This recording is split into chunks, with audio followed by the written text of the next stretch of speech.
so because it's really an extraordinary lineup of folks and who really bring just a great, actually an enormous range of expertise to bear on this, and they are all clear communicators. They are all specialists and experts, but they seem to hang out with normal people from time to time so that their expertise has not bogged them into jargon. Every other speaker, except for tonight, will be very directly going, the bulk of their speech will be on natural gas and natural gas issues. I will be going at a more indirect angle for a larger context of Western American history, but I will be, I'll explain in a moment why I might be a disappointment to you, but it will be temporary because as more findings come in for our project, that will, you'll get more substance from me. So, okay, thank you all for coming. I know that there are 1,000 different things going on, the Gamov lecture, the City Council meeting on municipalization of the energy utility, and so on. So it's very gracious of you to come. In your brochure here is a card for questions. When we get to having speakers who are much more directly and technically working on natural gas, we will use those cards. I'll just get them started tonight for this series. So if you do have any questions for me, write them on the cards, and close to the end of my remarks, we'll start collecting those. There's also audience response and thought forms, so that if you are thinking something intensely that should be on my screen and something I should respond to as the faculty director of the Southern American West, you can express it there. We also have as I'll explain in a moment, this big National Science Foundation funded project, and one of my promises to them is to write a book about my experiences with this topic. And so all of the information, responses, thoughts that come into me are going to help me redeem my promise to the NSF for that book.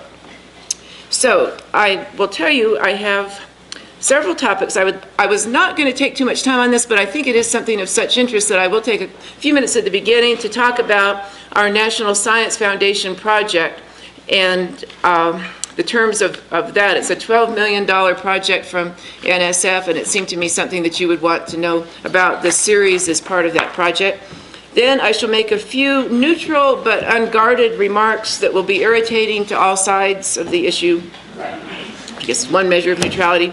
Then I shall get to the mystery of the subsurface, which is in some ways just the most challenging and entrancing and complicated and interesting part of this whole topiip. By the way, for anybody who's having trouble hearing, I do have a microphone, and I see one or two people who are struggling, but if you come down to the front, my guess is that life will improve well, it can't get any worse. That's the one thing, is if you're down the front. So if you would like to do that, that would be a treat to have you down here. I will talk a little bit about the hard realities of resource extraction and the big picture of the Western past.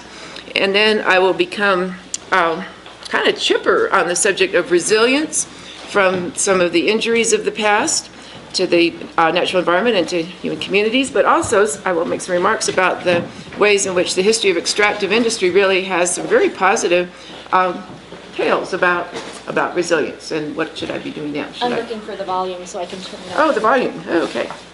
The volume is concealed in a personal area there. So. Or maybe the power even. Test. Okay, but you know, I could now I sound like a duck. That's great. That's not good. I don't know that we got any, but I think. Okay, and then I will get to what you did not see coming. Whoever was planning to come tonight with certain expectations, I bet you did not expect a connection between the history of Western extractive industry and Western women's rights and opportunities and women's suffrage. You get that. Then we'll reflect a little bit on suburbs and the disconnect between resource consumption and resource production. And in the course of all this, I may say something unexpectedly pleasant about Rock Springs, Wyoming.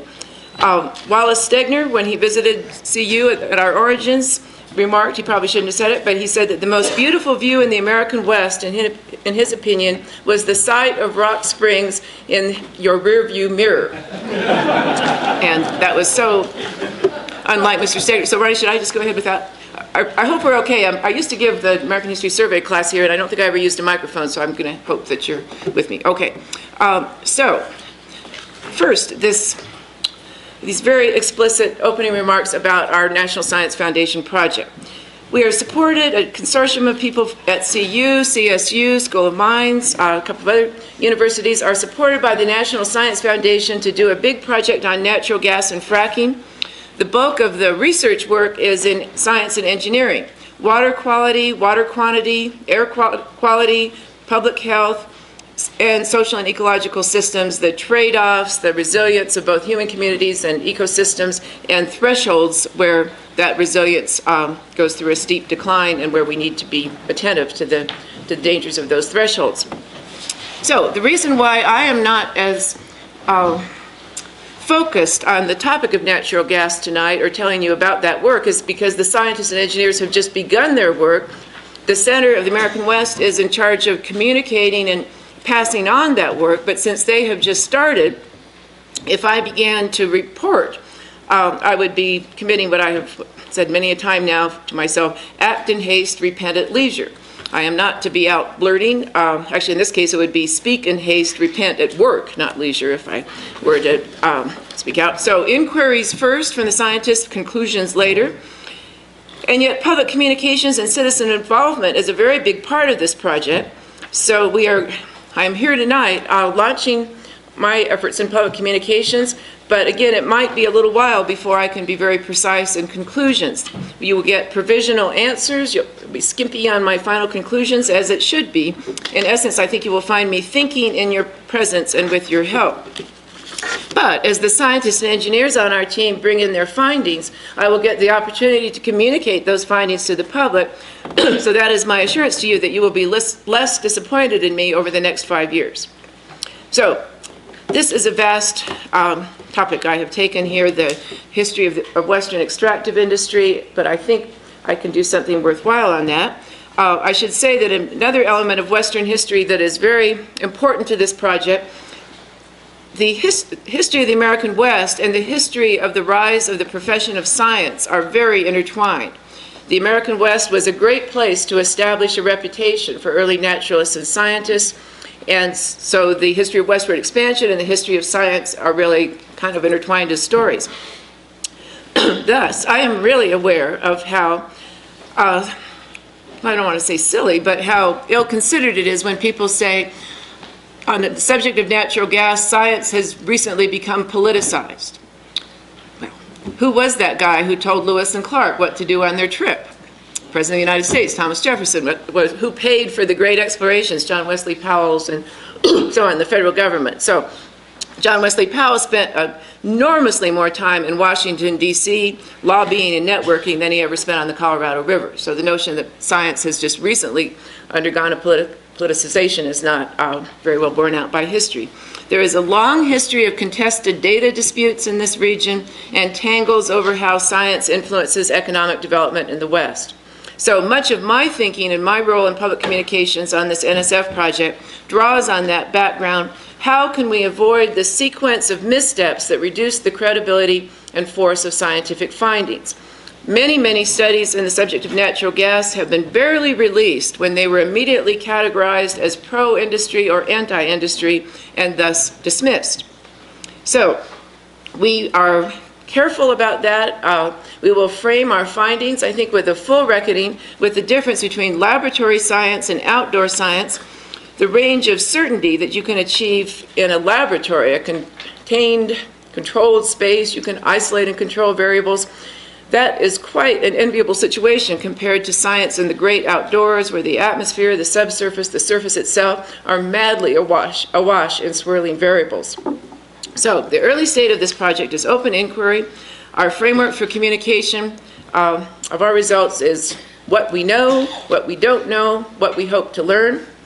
And in my opinion, admitting uncertainty is not as popular a practice as claiming complete certainty in this subject today, and we might in fact benefit as a society if we had a few more people speaking out on what they did not know. We are not decision makers ourselves, but we hope to be helpful to citizens and to public officials. Throughout the project, this is very important for everyone in the West to know, we will be evaluated. We have one officer on the project who will be evaluating and assessing us for our neutrality. Well, it is possible that neutrality may mean that everyone will find my presentation equally irritating.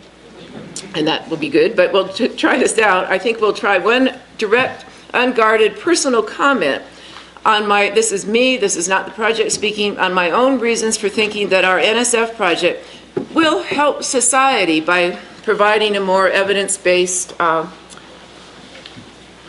set of propositions than we find in a lot of our current discourse. So, Cass Sunstein, who was in the Obama administration for a while, wrote a very interesting book called Risk and Reason, in which he describes a phenomenon that we have all seen, that I myself have taken part in, and this phenomenon is called a social cascade. By the way, there's plenty of seats, folks, so there's no reason to be, well, I suppose there's always a reason to be shy in some settings, but not this one. So, okay. Oh, sure, okay. So, a social cascade, and Cass Sunstein described this so excellently that I'm going to just quote him. And I guess I will just jump in and say this seems to be an important concept for understanding what is happening on the subject of natural gas and fracking in our times. So here he goes, Cass Sunstein. When one person says through words or deeds that something is or is not dangerous, he creates an information externality. A signal by some person A will provide relevant data to others. When there is little private information, such a signal may initiate an informational cascade with significant consequences for private and public behavior and with possible distorting effects on regulatory policy. So now we get the actual demonstration. Imagine that A says that abandoned hazardous waste sites are dangerous, or that A initiates protest activity because such a site is located nearby. B, otherwise skeptical or indifferent, may go along with A. C, otherwise an agnostic, may be convinced that if A and B share the relevant belief, the belief must be true. And it will take a very confident D to resist the shared judgments of A, B, and C. The result of these sets of influences can be social cascades as hundreds, thousands, or millions come to accept a certain belief simply because of what they think other people believe. There is nothing fanciful to this idea. Cascade effects help account for the existence of widespread public concern on a number of issues. I believe that there are zones of public discourse on fracking and natural gas that are almost optimal case studies in social cascade in full operation. Okay, so now, presumably I might have irritated some folks here, and now I shall irritate what I guess would be the opposite side from those groups, and I will add this. If, for strange experiments in social psychology, you wanted to make social cascades work more efficiently, I do not think you could come up with anything better than secrecy and concealment as a response for public concern. So, if I were a social psychologist operating with Faustian vast power, I would like to run this experiment. 20 years ago, I would arrange to have the oil and gas industry disclose the contents of fracking fluid, and then I would see if the force of the social cascade let up a little. Well, down. I hope everyone's miffed, because then that will certify me for neutrality. Now, my role in this project is historical perspective, but it's also important to say that I am by temperament a synthesizer. Things present themselves to me as related and interconnected and asking for comparison to each other. So expect to see some of that tonight and maybe expect to find some of that irritating. For instance, it does seem to me, just as an intuitive, non-quantified, not investigative remark, that if your concern was the maintenance of wildlife habitat in good shape for creatures, you would probably, with a quantitative analysis, it seems to me very likely that you would find that suburban and ex-urban residential development had been more of a problem for the compromising of wildlife habitat than oil and gas drilling. That's just an intuitive guess. I think that would probably come out. So that is the sort of thing that I will forever find my mind doing, that instead of simply looking at the question of natural gas development's impact on wildlife, my mind will almost instantly say, and what about solar and that desert tortoise, for instance? So that is just a problem for being a synthesizer, is you can't stop yourself from putting things together. Now, I don't think I am jumping ahead of the science team, since I don't know the outcomes of their research, but I came to think that it would be a good thing tonight if I could be a little more forthright about my personal engagement with this project, because my own need to know more about this subject is very substantial. So very quickly, I will tell you some of the questions that our project is taking up that are the greatest interest that have the greatest interest for me. First, the relationship between and connections or lack of connections among aquifers. Before we started this project, I had I don't know where I came up with it, but a kind of mystical notion that geologists knew the subsurface and knew it through and through. Well, there's some geologists grinning over that. I was in very good company, but I don't know. I somehow had the notion that there was more, I know more now about the extremely complicated world of isotope analysis that lets you get at that.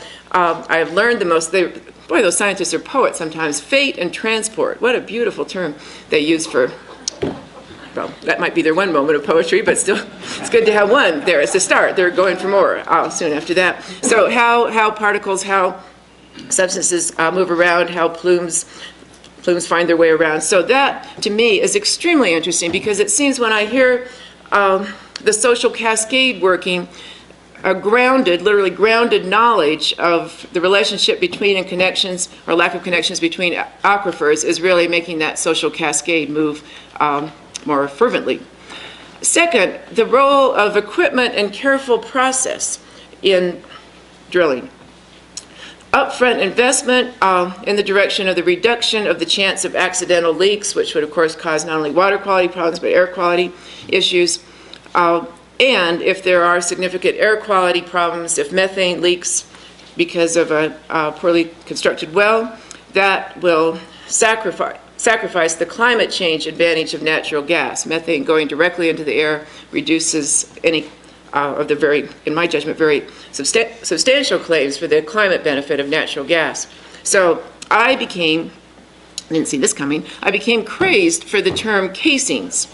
I just love to hear people talking about well casings because it seems like that's where we have a grip. That's where we can do that better or we could do that worse. And we also, I think, need to know more about and one of our teams is looking at the rarity or the not rarity of accidents or problems with casings. So for instance, was that incident in the middle of this month in Windsor a very unusual event? And what lessons would such a malfunction offer us?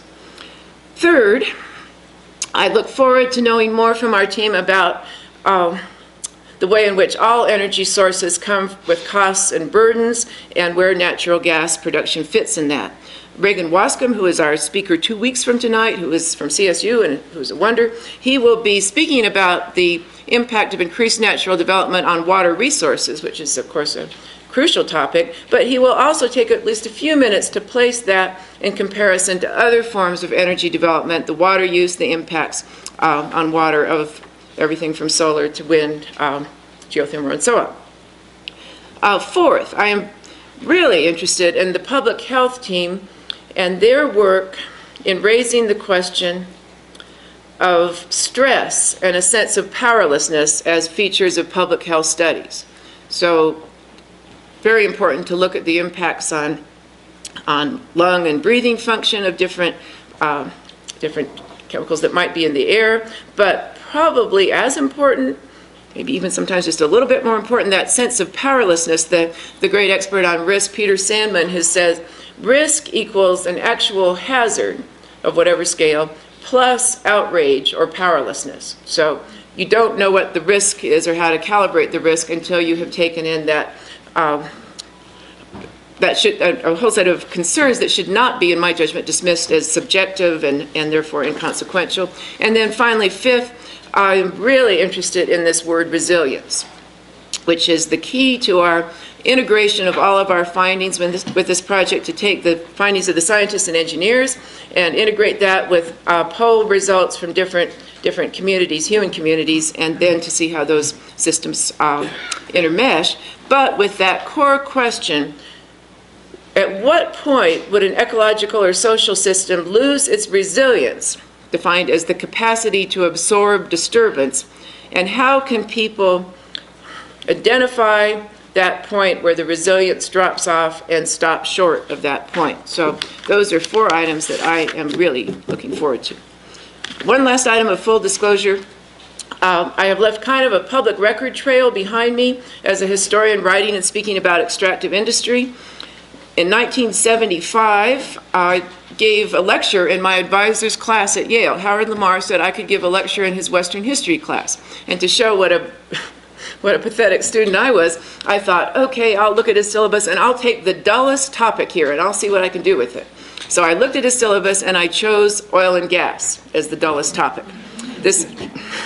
I had very kind advisors who probably should have said, oh, Patty, there's the door, you might want to go out, but they were kind and they put up with me. I wrote my lecture, I worked on my lecture, I certainly gave up that goofy idea that I picked a boring topic. I spoke, remember, I think it's 1975, pretty sure it was maybe 1976. I spoke to Howard Lamar's big class, and afterwards we were walking down the street in New Haven, and we ran into another professor, and the professor knew I was giving a lecture, and the professor said, oh, how did Patty's lecture go? And my advisor, Howard Lamar, said, her lecture? Do you mean her sermon? So apparently I had been kind of geared up over the reasons to cut back on fossil fuel use. And apparently I had, well, I'm descended from Mormons. I couldn't help myself. I just preached up there. I just got going on that subject. And Congregationalist, too, on my mother's side. So, well, let's not, okay, this is going far enough. So then a second place where I went on public record with mining, in The Legacy of Conquest, my book that came out in 1987, I had a lengthy discussion of mining.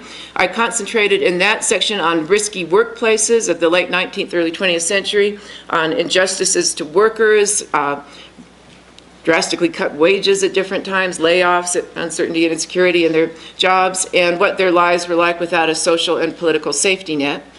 Then, in 1999, for the sesquicentennial of the California Gold Rush, I gave a speech at the commemoration of that, and an essay was published. The core content of that was me talking about how unsettling the gold rush was for the West. It did not shape the West so much as shake the West, I said, because I was into postmodernist puns, I guess, at that time. And I'm aware tonight that I may be contradicting the 1999 version of Patty Limerick or the 1987 version. I'm happy to discuss this. If somebody wants to read my previous writings and tell me that I have lost my bearings, that would be an interesting conversation. So there's that. Okay. Now, my role is to provide historical perspective on this subject in the project, and I do not see a lot of historical thinking in current public discussion, so I guess I feel valued and worthwhile. I think, for instance, about the Marcellus Shale in Pennsylvania, where the oil industry began in 1859 with the great Drake discovery there, not to mention coal in western Pennsylvania. This is the part of the planet that has a very long history of fossil fuel production, so why do they seem so flummoxed now? Do they not have a heritage and a background to draw on? Is this a regrettable pattern of amnesia that overtakes the American public? Or, and this is a crummy thing for a historian, there's plenty of places. We sit next to these delightful people here. This is my friend Gloria. This is TJ. Gloria, TJ. So, yeah, okay.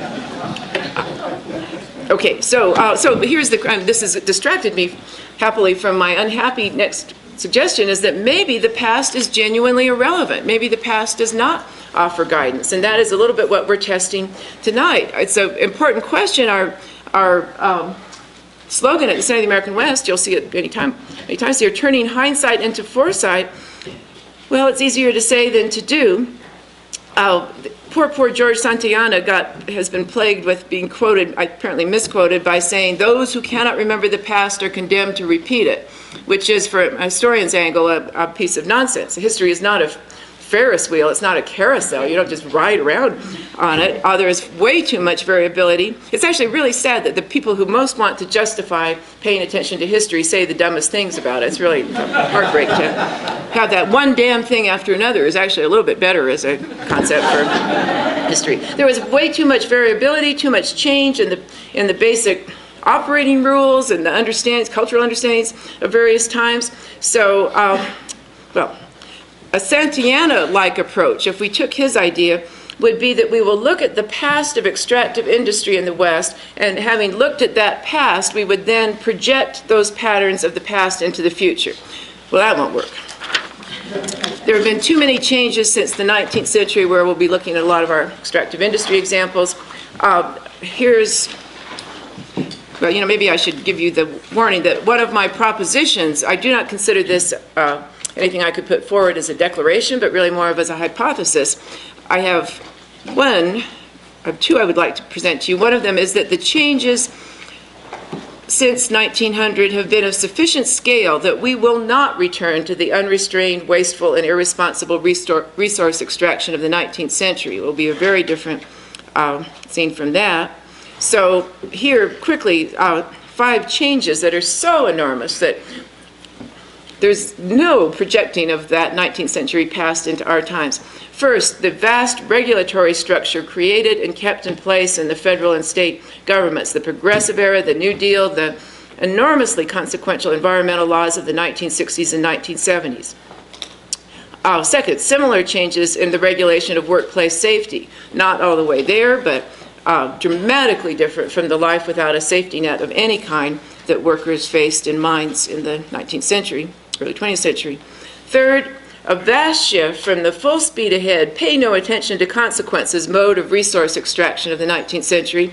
Now, in a way that would just absolutely bewilder and baffle someone, if we could get a time traveler from the 19th century to come into our time, that person would be astounded by our acts of considering and assessing impacts before we take action. Fourth, the creation and expansion of a well-funded set of enterprises and professions in remediation, restoration, and repair. Again, I think a 19th century person would be astounded to see that we have a whole, many lines of work within that. And fifth, the rise of a significant array of economies capitalizing on the beauty of Western landscapes and amenities, tourism, dispersed housing with beautiful views, second homes, etc. The expectation 30 years ago, 40 years ago, was probably that that would be dramatically lighter in its impact than extraction, but indeed it is proven to be not without significant power to inflict environmental disturbance. But still, 5 big changes. So how far have they gone, those changes? I can imagine that many, many people who've taken a deep personal involvement in this would say not far enough, and indeed that will be a big topic.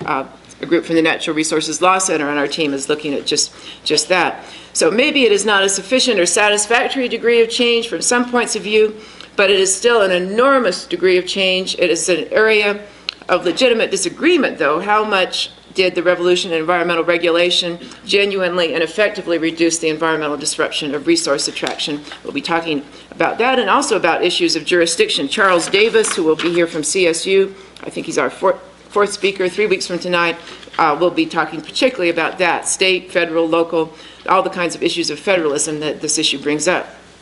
Well, all of those changes make it unviable to think about predicting the future in a clear and cogent, direct way. My own public record as a prophet has not been good. A nice man from the New York Times in 1998 called me and got me to tell him this story. So this is now New York Times public record, 1998. I just as soon have kept this private, but here it is, November 1st, 1998, Mr. Myerson. It was during the oil embargo era of the 1970s that Patricia Nelson Limerick, who is now a leading historian of the American West, announced to her students at Yale that Americans' outlook and behavior had gone through a momentous change. No more vistas of limitless resources, no more endlessly rising consumption. The era of scarcity had begun. To save fuel and emphasize her belief, Ms. Limerick got around by bicycle, train, and bus. But 25 years later, Americans are consuming about as much energy as ever. By next year, the Energy Department predicts consumption per person will come to within 2% of the 1973 peak. Americans are now living in bigger homes, crammed with more appliances, and driving larger, more powerful cars and more light trucks. Ms. Limerick is still riding buses, but she admits she got the broader pattern wrong. Here I am in the New York Times. Quote, "I was quite a sucker," she says. So, I might have been a sucker, but all those poor students that I said, oh my Lord. So, you were living in an era of enormous change. So for me, that was quite a blow when those darn SUVs hit the picture and they just rising use in 1990s. This can't be happening, I was thinking. I told my students 20 years ago that the energy crises of the 1970s had permanently changed our use of fossil fuels. Well, okay, that's why we won't be bothering with prophecy and prediction in this project. Okay, you may have wondered, what is this PowerPoint? Here we are, there's the PowerPoint. Here, everybody seems to have intuited this before. This is a very nice protest sign. We should shout it. What do we want? Respectful discourse. When do we want it? Now would be agreeable to me, but I'm interested in your opinion. So that is the spirit of our public communications in this project. here is the topic of great controversy, these drills. This is in Rifle. I wasn't going to say this, but I was on a forum with the President's science advisor when a Front Range congressperson said that she or he thought Rifle was, any place out there was fine, but just not in his or her district. Well, there's an interesting moment there. We used this quotation from the poet laureate Thomas Hornsby Farrell, and much of our work at the center always begin right where you are. So Boulder originated in extractive industry. Here's ratty little Boulder without trees. And here's Boulder, which was, of course, came into existence as a mining supply town. No mines, no Boulder. And also had its own little oil boom at one stage around the turn of the century. So Boulder ties us right into extractive industries. We are, our very community originated from that. Now, this concept of the subsurface has become, well, something that I never thought much about, the complexity of this, or the dynamism and the complexity of the relationships there. So what is beneath the surface of the earth, what is hidden from our view by the passage of time, those two forms of surfaces have become kind of intertwined in my mind. That is, what we cannot see beneath the surface of the earth and what is hidden by our amnesia or our indifference to the past. Those are sort of seeming parallel. Plus another form of surface and subsurface has come into my mind. What is going on in the surface of a community and what is going on in its interior. And those may or may not be exactly the same things. So I, fortunately, when I was in graduate school, I got very interested in these smart people who wrote about Virginia City, Nevada, Dan DeQuille, Elliot Lord in particular. Those people wrote brilliantly about the subsurface and about the, well, here's a, no, I'm not sure, there's so many excellent quotations. What I'm kind of hoping I can sell to you tonight is the idea that this community with this issue would benefit from a book reading group where we read Elliot Lord's great book on the Comstock lode and silver mining in the Comstock lode and the impact on the environment and the community, and thought about our own circumstances in relationship to that. For instance, this fellow Elliot Lord, who was with the USGS, wrote this history of the Comstock lode where he said, if we think that Americans in the 19th century were all just a rah-rah group who couldn't see the complexity of their actions and the consequences, here's Elliot Lord referring to the privilege of American citizens to waste the mineral resources of the public lands without hindrance. That's 1883. John Wesley Powell, who was so admired, St. Powell of the environmentalists, he was the head of the USGS when Elliot Lord's book came out, and when several members of Congress questioned why USGS money had gone to the study of history, why did the USGS publish a book on history, Powell, when pressed, said, "I should not have inaugurated that work," which was basically Powell throwing Elliot Lord in this enterprise of history under the bus, and we try to think better of Powell on that. But here is the sort of thing where this is Dan DeQuille writing about the population of Virginia City that lived on the surface, and how, he said, a large mine is a place in which are employed from 500 to 1,000 men. That is itself a considerable village, though it be a village far below the light of day. So that here's Virginia City on the top, on the surface, and here is the constructed vision of Virginia City, which is one of the most entirely undermined, literally undermined mining towns. So to go to Virginia City to read these books is to realize what complicated, almost literary and poetic thing is that relationship between the surface and the subsurface. Okay, now, in the next few minutes here, I am going to say a few positive things about the mining communities of the 19th century and early 20th century West. And before I say that, I want to make sure that we remember these aspects of the history of mining, that I do not in any way try to obscure those. There was no better way to disrupt the worlds of Indian people in the West than to just have prospectors racing everywhere, finding claims, people rushing in, forming settlements, and often in very violent ways driving Indian people out. The racism of many of these mining towns was breathtaking. The exclusion of Chinese and sometimes the violent driving out of Chinese in riots was a terrible The workplaces were unbelievably dangerous. Labor was oppressed in any number of ways, and there were big time and lasting environmental damages. Abandoned mines are, of course, a very big subject of concern for the Central American West and for this region. So now I'm going to make a few positive comments about the history of mining. Could it be with that? Because this is a project we did at the center on the residue of mining and the need to address acid mine drainage. Well, okay. Now on to the resilience of human beings in these communities and a pretty impressive set of stories that have come out of the closer look at these mining towns. These were indeed remarkably robust and vibrant community lives in these towns. I do want to be quick in clarifying my message. This is not an endorsement for anything. This is just a testimony, in some ways forced on me by historical monographs.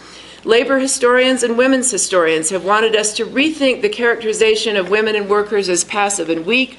That caused those historians to look at the records of mining towns and to ask, how grim was life there? And indeed, the robustness of community, the vigor, came through. Phyllis Smith, who wrote a book about the northern Colorado field, the area just to the east of us, found many cases of that hardy character of miners. She found one miner in Lafayette, an old miner, who said that he had loved being a miner. Where else can you work? He said, where it's warm in the winter and cool in the summer. There's a cheerful fellow, but in Erie, Lafayette, all of those communities had bands and dances and schools and great parental concern about those schools and carefully tended homes. Well, Rock Springs, Wyoming, I'm going to say something positive about that, but I also want to say here's a miner's home in Erie.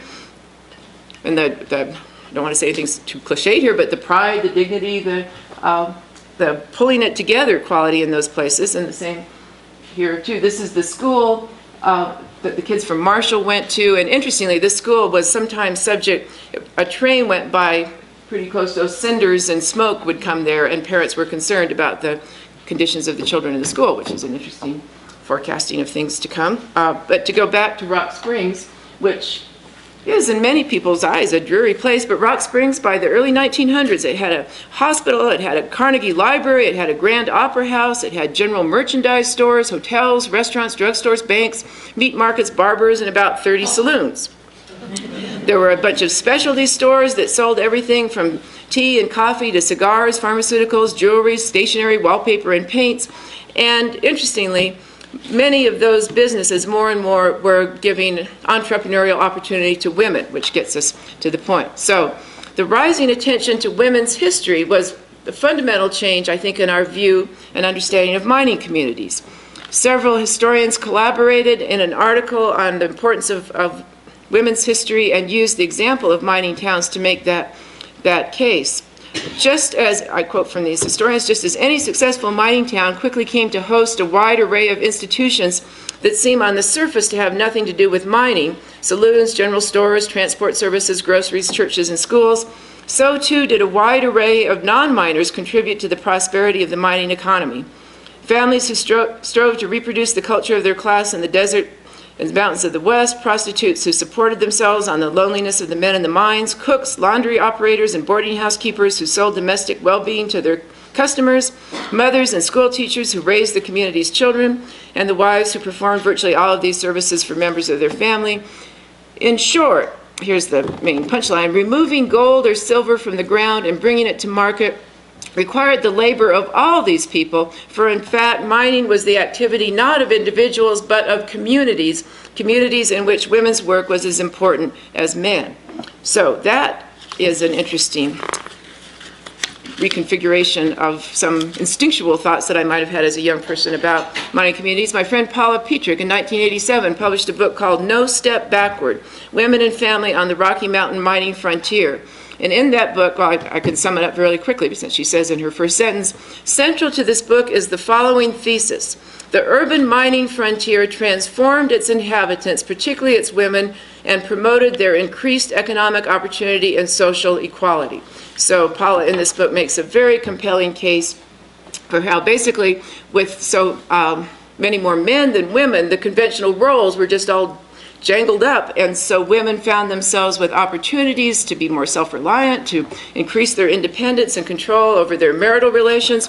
In Montana, courts finally started paying attention to women's complaints of mental cruelty or husbands' failures to provide, so that, in fact, even in their domestic lives, they were finding ways to empower themselves. Their concerns about their children in a mining town led them to become much more active in civic affairs.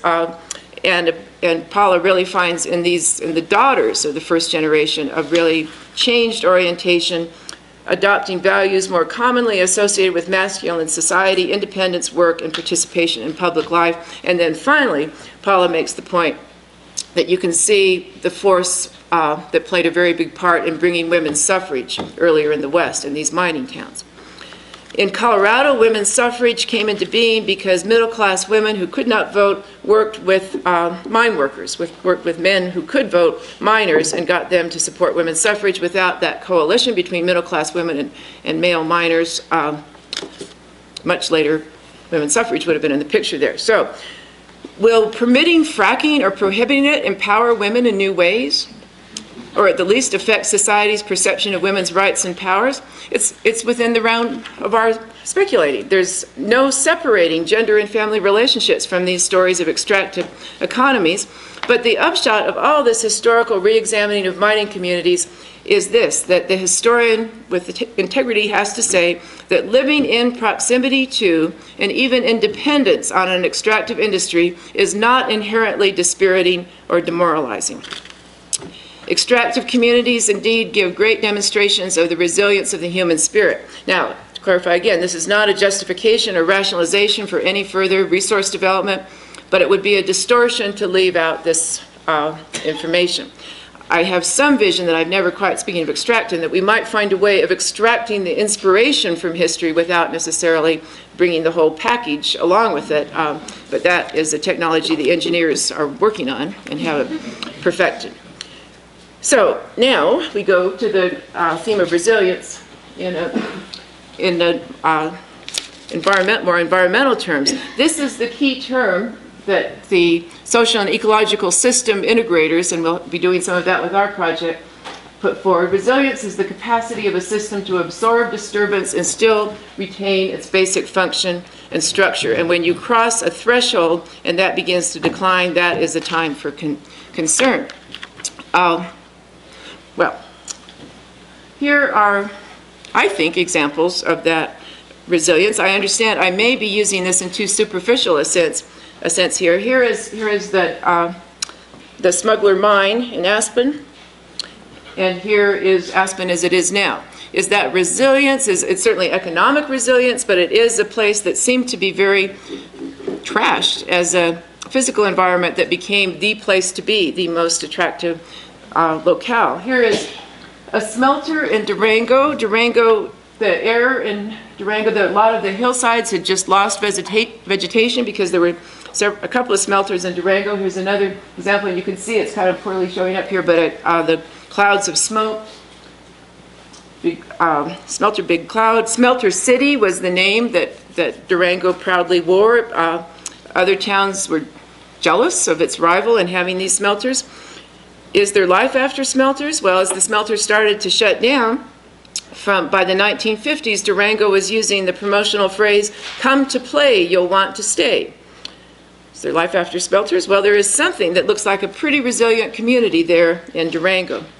Virginia City, for all of its underminedness and difficult history, soon had caught on by the middle of the 20th century to building an economy based on romanticizing the departed world of mining, which is indeed a very common pattern. Colorado mountain forests in proximity to mines and mining towns had undergone major deforestation by 1900 for mining timber as well as for house construction and house heating, and those forests are, if anything, over-forested now in their second growth, and too densely, of course, the beetles are now coming in to work on that.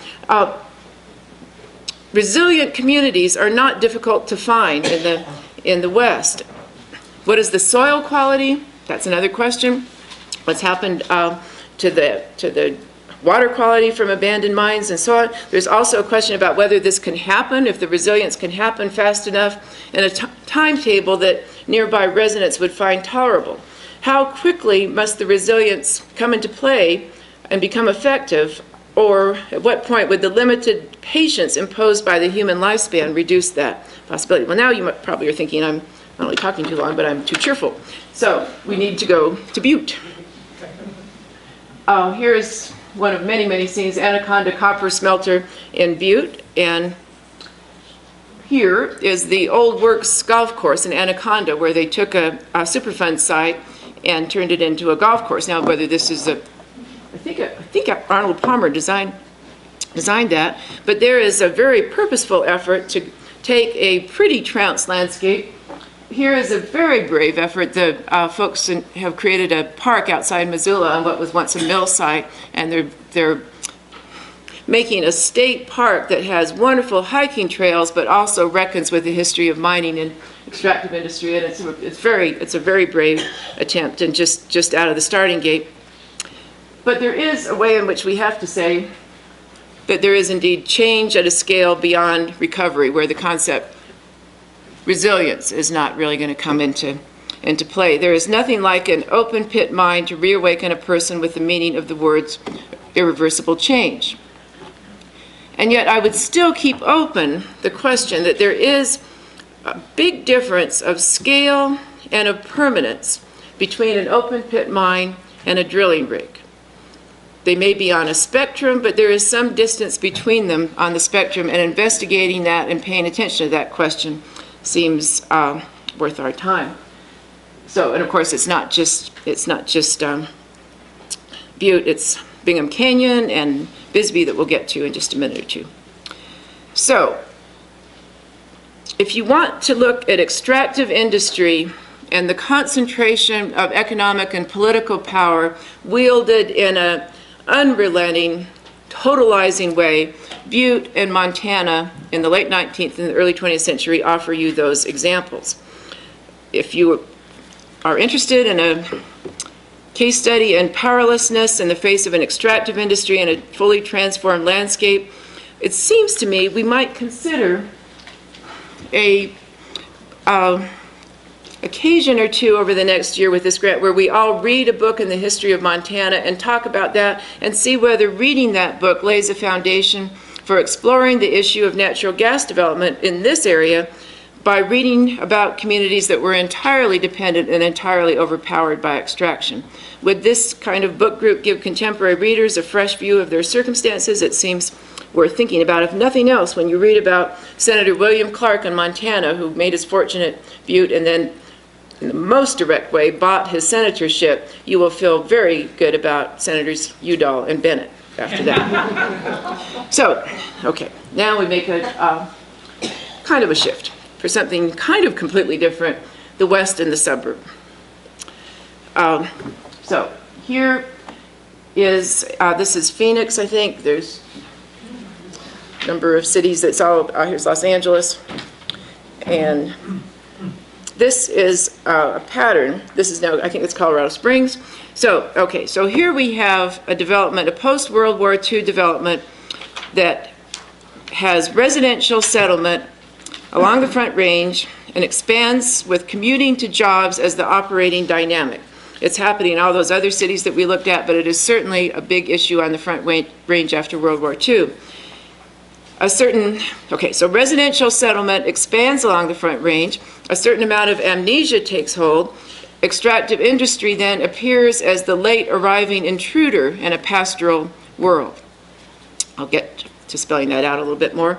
But by the 1970s, to many in this area, the most urgent environmental concern was Front Range sprawl, decentralized settlement, suburbanization.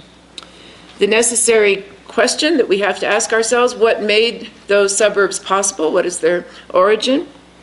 Fossil fuel is certainly high on the list of what made it possible. A federal and state subsidy for the building of highways and roads was the necessary underpinning of the reshaping of the landscape. Not only the fossil fuels to power the cars, but more and more natural gas in the heating of homes.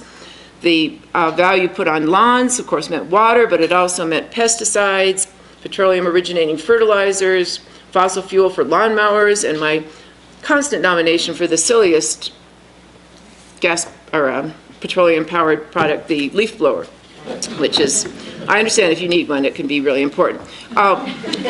So, laments over sprawls is a very well-established concern in this region by the 1970s, 1980s. There are difficult issues of race involved in this, as the suburbs around Denver tend to be very, very white, and in some cases we're very explicitly escaping or rejecting the desegregation of the Denver schools. So, when you look at these pictures of the suburban boom, it's easy enough to ask, what were they thinking? But it's also easy to answer that question. Many people were finding living circumstances that matched their dreams. There was much happiness in these places. I have lived for years in a very smug pedestrian world that Alan Meyerson captured in the New York Times. In New Haven, I could walk. In Arlington, Massachusetts, I could walk. In Boulder, I could walk. I've always been in some place where I can just walk to a bus or actually just walk to my office. So I understand. I say that just to say I'm very aware of the fact that I am a smug person who owned a house when you could, or bought a house when you could still afford one as a faculty member close to campus. The point for tonight, though, is that suburbs are hotbeds of the disconnect between the production and consumption of natural resources. The combination in a suburb of the material dependence on natural resources and the cognitive disconnect from the sites of production is very striking. Any number of people have written important books about how by the 1950s and 1960s, federal transportation policy, all kinds of cultural and social values were headed towards this decentralization and encouraging and celebrating the flocking to the open land on the urban periphery. So that is as important a story as anything about production of resources. The disconnect in the consumption is certainly as important as the production. This is just my opinion, this is not the project speaking, that contemporary anti-fracking campaigns that would make some acknowledgement of that tight tie between the consumption of fossil fuels and the creation and spread of suburbs would have an upsurge in credibility and persuasiveness. I say that, a little bit out of the spirit. A friend of mine was called for jury duty in Boston 30 years ago, and he went to the big Boston Middlesex County courthouse, and he came in, and it was a hot summer day, and the air conditioning, speaking of energy, the air conditioning had failed, so he was a little groused about that, but then it turns out that the elevators also weren't working, so he had to walk up 8 flights of stairs. He went over to a water fountain. The water fountain wasn't working. He said to a man standing next to him at the water fountain, he said, "Boy, the way they treat us here, you'd think we were the criminals." And the man standing at the drinking fountain said, "I am a criminal, actually." So that was awkward. And then my friend went into the courtroom, and the judge convened the jurors, and then the defendant was over off on the side, and the defendant was the man from the drinking fountain. And the judge said to the potential jurors, "Has anyone had any prior contact with the defendant?" And my friend had to say, "In point of fact, I have," and then all the jurors had to be dismissed. So, but that interesting phrase, "I am a criminal," I don't really mean criminal, but I am if more of that statement, I am a user of the resources, the production of which troubles me. More of that statement at drinking fountains or anywhere else seems like it would be a pleasant shift. Okay, so suburban neighbors with complicated origins. Here we have Erie. Various examples from the mining background, Erie, Marshall, Lafayette, all very, very much brought into being as coal mining towns. By the way, if you have questions that you would like to ask, this would be the time to pass them to Ashley, who will be collecting them. Okay, so that shift from a coal mining world to a suburban residential world was not easy or smooth. Mining town to pastoral suburb was quite a makeover, and it was not easily done. Phyllis Smith quotes a wonderful example. There was a fight in the city council at Lafayette in the 1970s, I guess it was early 1970, between a retired miner who had a lot of the personal affect of miners. And so here is what one of his opponents on the council wrote to the paper. The flaring and pernicious remarks continually made by one of Lafayette's council members, this retired miner, have troubled me. The insidious remarks are directed to throw council in an uproar and to mislead the public into believing that the present city council is nothing more than a flagitious group of pinheads that should be ousted at the coming city elections. It took me, next honest paragraph here, it took me nearly 1 hour to look up in the dictionary all the words I wanted to use in this letter. This was not meant to confuse the public, but merely to restrain me from losing my temper and using language such as, well, you know. So there is a moment of the mining community and the suburban community not in full completed transition. But my point is that the story of Erie, Colorado encapsulates every dimension of the relationship between fossil fuel and the American public, in the American West, and maybe in the whole world. Thinking about Erie and its circumstances today is sort of one-stop learning on the subject. Okay, my last remarks here. There's Lafayette. And here's the interesting story about how some of the mines are subsiding from time to time in that area, just reminding us, even if we try to be amnesiac, the subsiding of roads and buildings will remind us. So here's a wonderful statement from Elliot West, who will be here in April getting the Stegner Award. History is most fulfilling when it shows us a multitude of meanings, demands more questions of itself, and compels us to read it from as many angles as we can. And in that spirit, just a few last images here. This is these two paired images. This first one, these are by Thomas Moran, the famous Western painter, and they embody the point of the whole dilemma we are in now. The two aspects of finding value in the West have never been hidden from each other. The value, Thomas Moran is certainly always widely known for his view of the beauty of the region, but this is his Smelter in Denver, a painting in which he shows his recognition of the other reasons of valuing the West.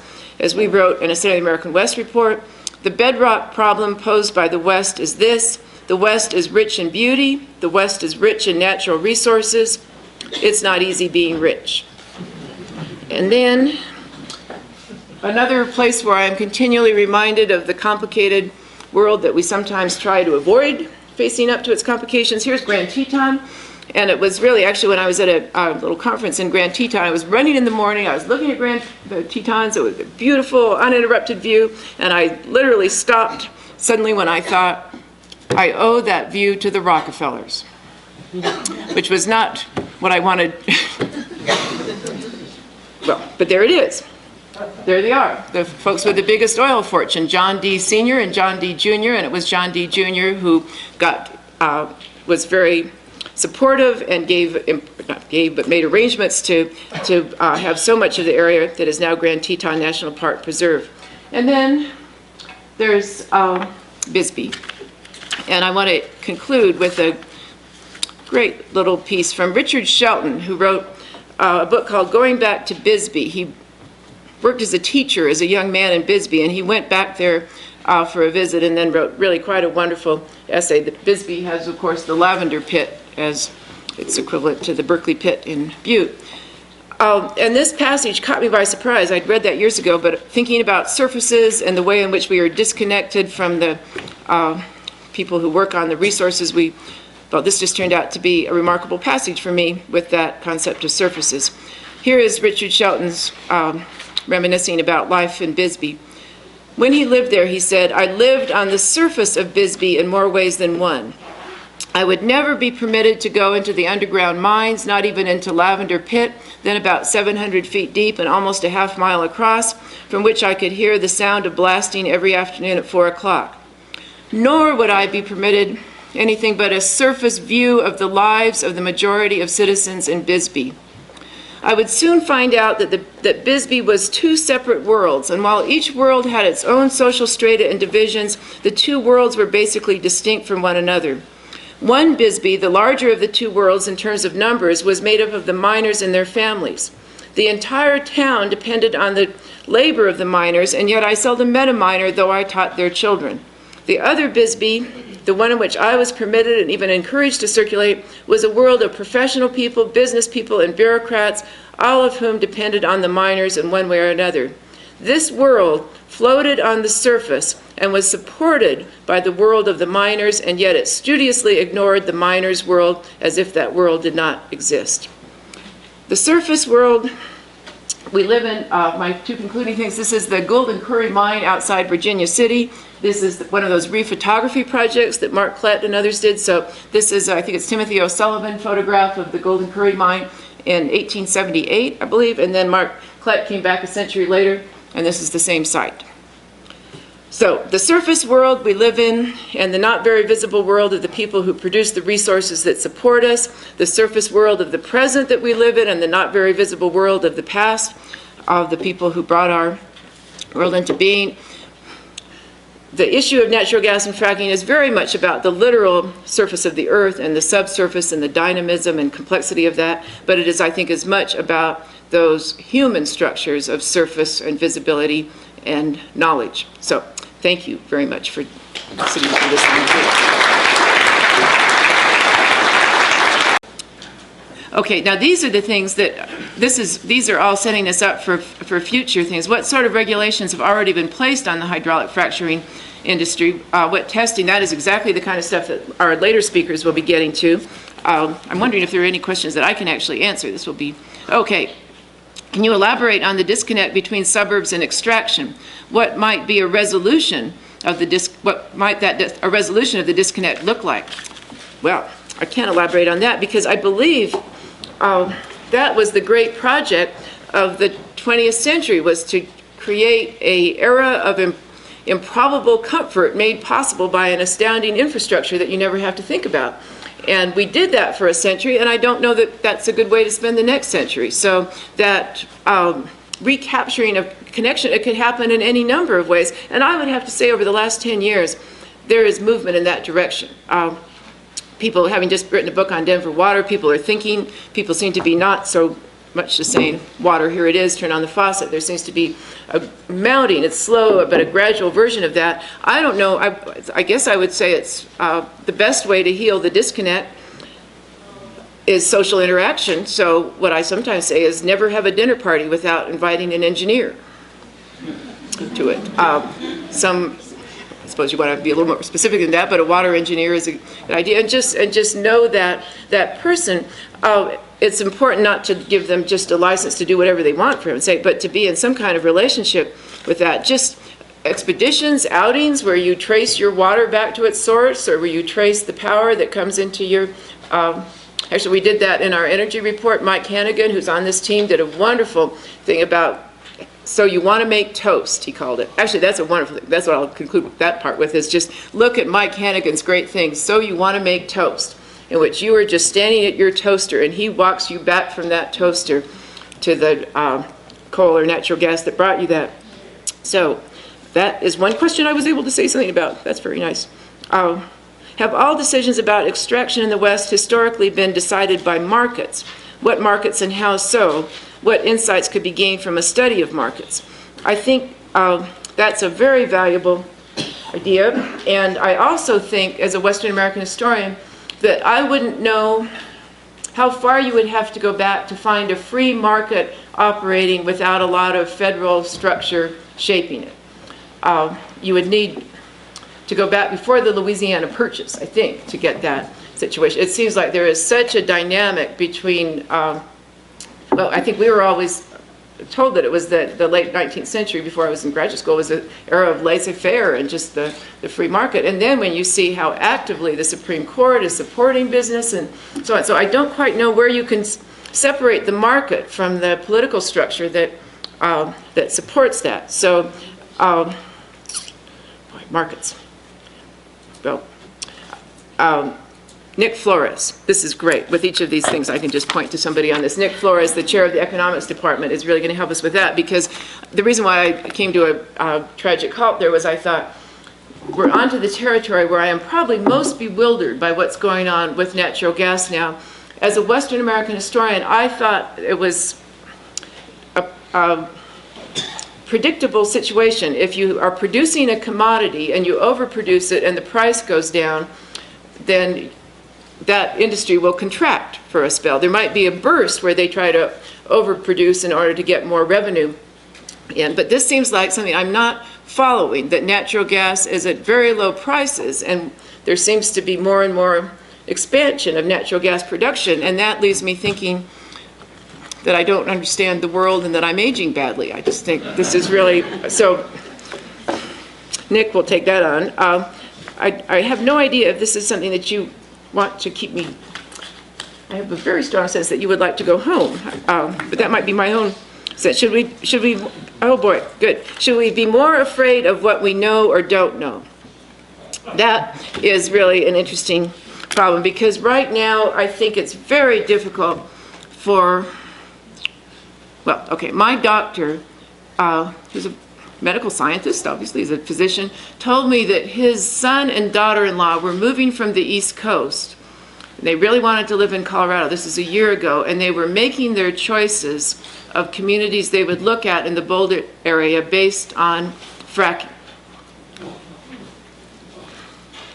And I had to indicate that I'm not denying anything about the legitimacy of people's anxieties. Working on this project, I have had one nightmare in which I dreamed that our home on 15th Street had been selected for its underground resources, and there was a drill rig over our heads in the bedroom. And yet, even in the dream, I thought, it is not right to say that the people of Rifle should, if this is a product, that if I'm heating my home with natural gas, I mean, I actually was trying, that's what the disconnect, I was trying to reckon with that. But what worried me was that there was a lot of heavy equipment hanging over our heads. That was the part I didn't like. So I do understand some of those concerns, and I understand that when the bright lights are up and the rig is drilling at that can be a very disruptive phase, but it should be a brief phase. So I don't know where to get in on that. That's why I'm so happy that the public health people are looking at stress as well as just air quality to see how much that fear factor, if you are very anxious about something, your head can hurt, and it can be a very legitimate headache. And you can tell people that your head is aching because of something in the air quality. And it might be the air quality, and it might be the anxiety about the air quality, and that can just be such a cycle. So that is one of my greatest hopes with this project, is that we can take people who are very legitimately concerned about the circumstances in which they're raising their children and what possible long-range impacts some dilemmas of methane leakage could have and so on, how to get that properly calibrated. It's the hardest problem of public communication in science to get non-quantifiers to hear probability in a reasoned way as it was meant by the quantifier who presented that. If somebody says you are 6 times more likely to die, you think, well, I'm almost dead now as you say that, but it could be that that was 0.00001 multiplied by 6, and so there's really no reason to. Those things that they send you when you, the burial insurance forms that you send, I don't know, maybe I get more than my share of those, but it's not time for one of those if you're told that you're 6 times more likely to die. So that business of communicating quantified information and probabilities, I consider that to be one of the great adventures for me with this project, is to be, since I'm not gifted in that world, to be a kind of guinea pig and test case, that when our scientists and engineers can communicate, and our public health people can communicate that to me, then we have hope for the American public. So this is, sometimes the handwriting is a little bit of a problem. Oh boy. Well, there you are. Do you believe fracking will be good for women? What about children? And are you aware of the something other research of Theo Colburn's research? I don't seem to be aware of that. I am not. Here's what I think I know at this point, and I think I will probably take a break for you all after this one. I think I understand that in this part of the country, the fracking occurs very deep, 8,000 or 9,000 feet down. Women and children won't be there. And if a well casing is poorly constructed, it doesn't matter if the fracking is occurring 8,000 or 9,000 feet below. If the well casing is not well constructed and if the fracking fluid is not well managed, there can be flow back, there can be leakage that might affect surface conditions. If that happens, then there wasn't any comfort in saying the fracking occurs so deep that it wouldn't affect you. We also do not know about vertical fractures or vertical fissures that might actually allow some fracking fluid to come up. So there are things to be concerned about, but my understanding is if you want to get to put your fear to good use, be fearful of possible methane leakage and make sure that the casings are well thought through and well maintained. And then if you have more fear that you need to discharge, then fear drivers on icy roads when we haven't been having much snow before that, then that's probably the next place to put your fear. And then if you're still needing to place your fear somewhere, then fracking, and then dentists after that, and so I mean, there's lots. I should say that I feel very positive about dentists. So I don't. But what I guess I'm seeing in social history terms is that the role of women as concerned figures in opposing fracking, but also the fact that the engineering profession has gone through such transformation so that there are now such significant numbers of women engineers. It's an interesting time to observe gender and attitudes towards gender on both the side of activists and on the side of the really gifted women who are playing important parts in analyzing data and also in some cases representing and working for natural gas companies. So I guess you cannot take that out of a historian's operating system, that if something very interesting is happening in social history and gender and so on, we're not ambulance chasers, but there's a part of the historian that just says, oh, that's going to be a lot of good material for historians of the future. And God knows this subject is going to be that. So I really thank you for your company and your patience through a long chat, and please come to the rest of the series.